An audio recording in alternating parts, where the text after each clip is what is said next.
Have you ever questioned the truth of your own existence? This intriguing query leads us into the realm of Jesus Christ and his profound teachings. Picture a scene, a confrontation between Jesus and the Pharisees, the religious leaders of the time. They challenge him, saying, "You bear witness about yourself, your testimony is not true." But Jesus, undeterred, responds, "Even if I do bear witness about myself, my testimony is true, for I know where I came from and where I am going." It's a powerful exchange, isn't it? Here we see Jesus, firm in his convictions, unshaken by the skepticism of others. He knew his origin and his destiny, and he didn't need the validation of others to affirm his truth. In this fascinating dialogue from John chapter 8 verses 13 to 14, we find a crucial lesson. As Jesus stood firm in his truth, so too must we stand in ours. Are our judgments truly our own, or are they influenced by external factors? This question takes us back to the teachings of Jesus as recorded in the 8th chapter of John's Gospel. Jesus points out a stark contrast between two types of judgment, one after the flesh, and the other in spirit. When we judge after the flesh, we allow our biases, our prejudices, and our worldly perspectives to cloud our judgment. On the other hand, judging in spirit involves a deeper level of discernment, one that goes beyond the surface, beyond the physical. Jesus asserts that his judgment is true, not because he relies solely on his own understanding, but because it is supported, backed, and affirmed by the Father.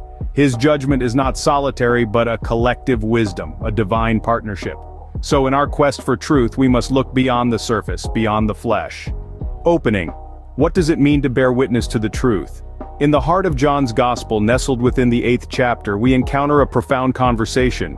Jesus references an ancient law, one that demands the testimony of two men for a claim to be accepted as true. But here Jesus isn't speaking about two ordinary men, he's speaking about himself and the Father. He declares, "I am one that bear witness of myself, and the Father that sent me beareth witness of me." Here, Jesus uses this law as a divine validation of his identity and mission. He is not alone in his claim. His Father, the one who sent him, also bears witness to his truth. This isn't merely about law or legality, it's about truth and validation. It's about knowing and being known. It's about divine testimony where the Father and the Son together affirm the truth of Jesus' identity and mission. Closing, truth is not solitary, it is supported, it is witnessed. What happens when the truth is right before us, but we fail to see it? This question echoes through the ages as we delve into the exchange between Jesus and the Pharisees in the Gospel of John, chapter 8, verses 19 and 20. The Pharisees challenge Jesus, asking, "Where is your Father?" Their question reveals a deep misunderstanding. They fail to recognize Jesus' divine origins, his intimate connection to the Father. Jesus, in his infinite wisdom, responds, "You neither know me nor my Father. If you had known me, you should have known my Father also." His words underline a profound truth. Knowing Jesus is the pathway to knowing the Father. To know one is to know the other. Yet the Pharisees' blindness to Jesus' true identity hinders their ability to see the Father. In our search for truth, may we never overlook it in our midst. What does it mean to die in your sins?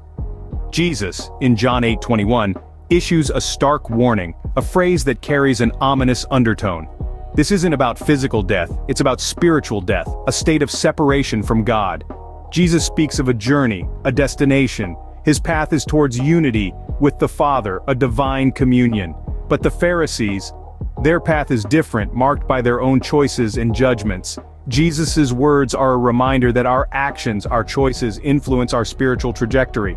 They can lead us towards unity with God, or they can lead us towards spiritual death, a state of eternal separation from the divine. The contrast between Jesus' journey and the Pharisees is stark, almost jarring. It's a call to introspection, to evaluate our choices and their spiritual implications. In the end, our choices determine our final destination. Choose wisely.